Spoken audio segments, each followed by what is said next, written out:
Welcome to our home on this November day.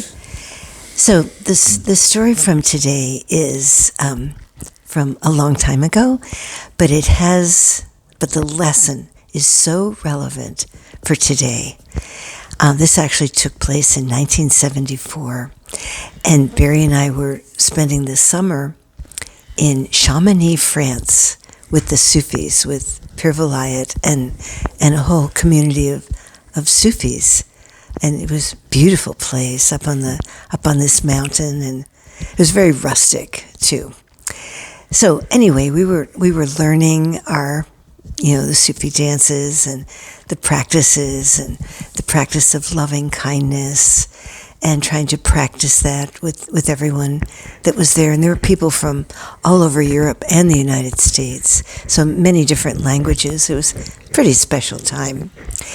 So one day after lunch, this man walked up the mountain, this Frenchman, and he was very drunk.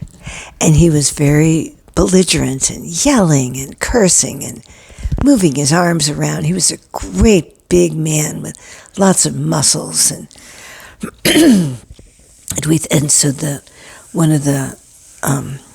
someone in the group said, because we'd been practicing loving kindness, he said, why don't we just get in a big circle around him and sing one of our Sufi songs? And can you picture that?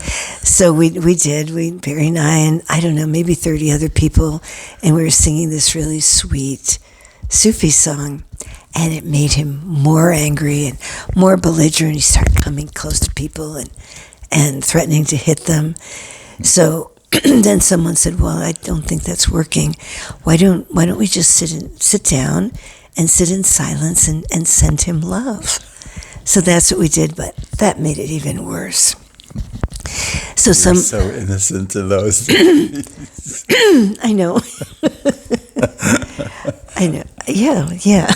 I know. With our, with long dresses and white shirts, and Barry had long hair and wore beads. And, Anyway, someone ran up the mountain because Pir Vilayat was staying in a cave, actually. And they said, you must come right away. You must come.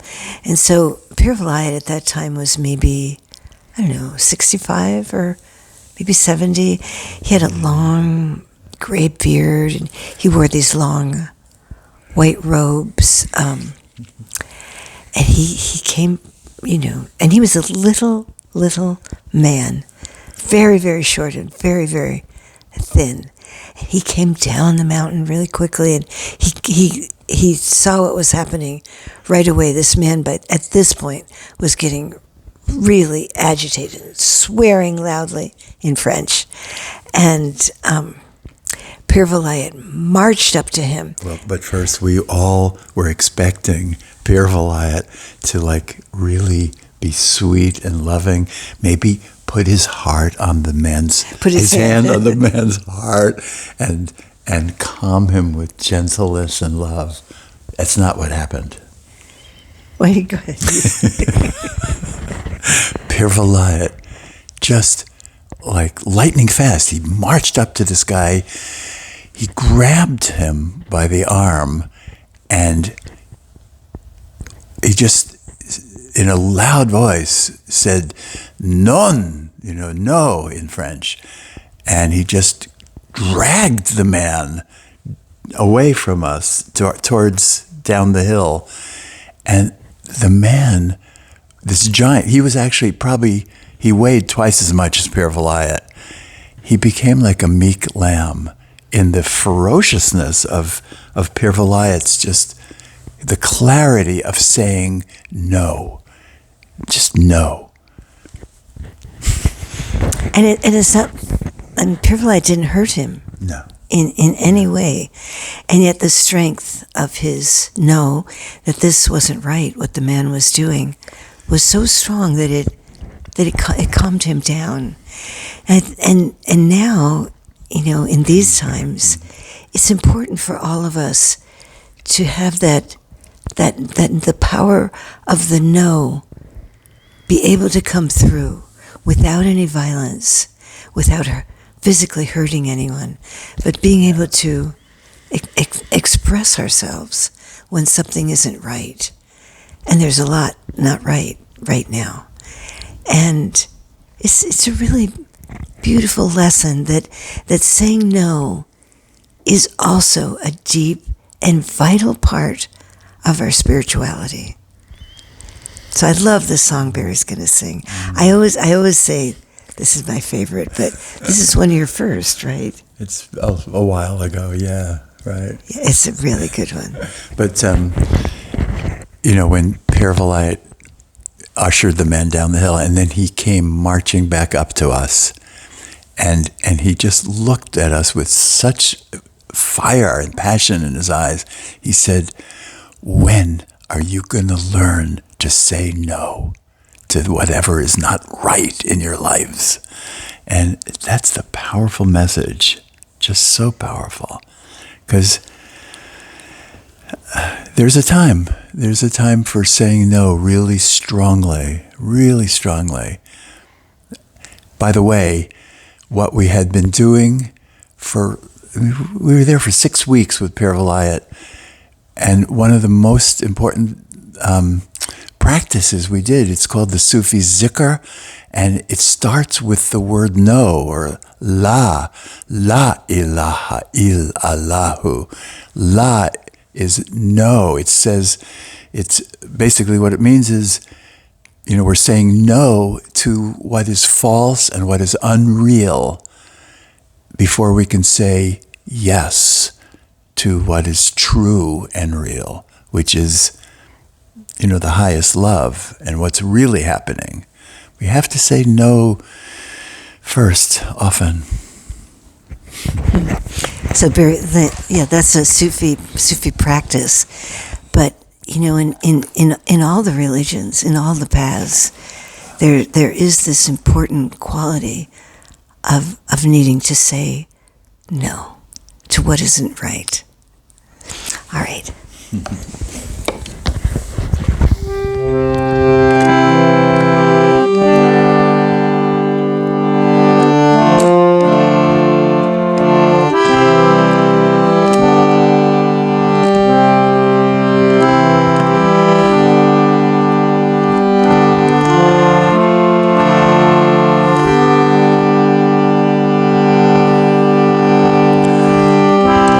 I stand for love, stronger and stronger. I pray for peace with all of my soul. I stand for love, stronger and stronger. I pray for peace with all of my soul.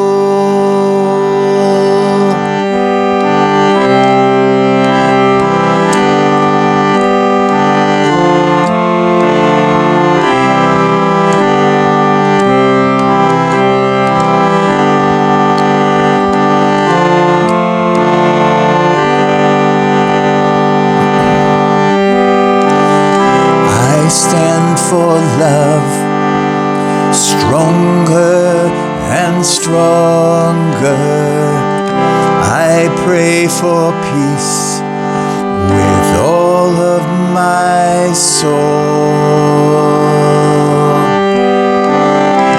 I stand for love, stronger and stronger. Pray for peace with all of my soul. I stand for love.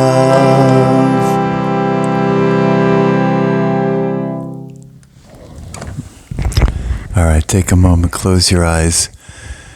And this is really important. Have the strength and have the courage to say no really clearly for the things that do not work in your life. whatever they are, rather than just putting up with things or trying to make it work. If it's clear it's not working and it's not right, say no. Say no. Whether it's addiction or relationship, whatever it is, words that are out of integrity, thoughts, feelings.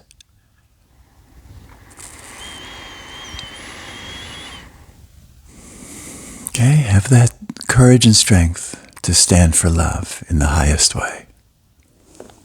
You can open your eyes. Remember that before you can truly say yes, you need to learn how to say no.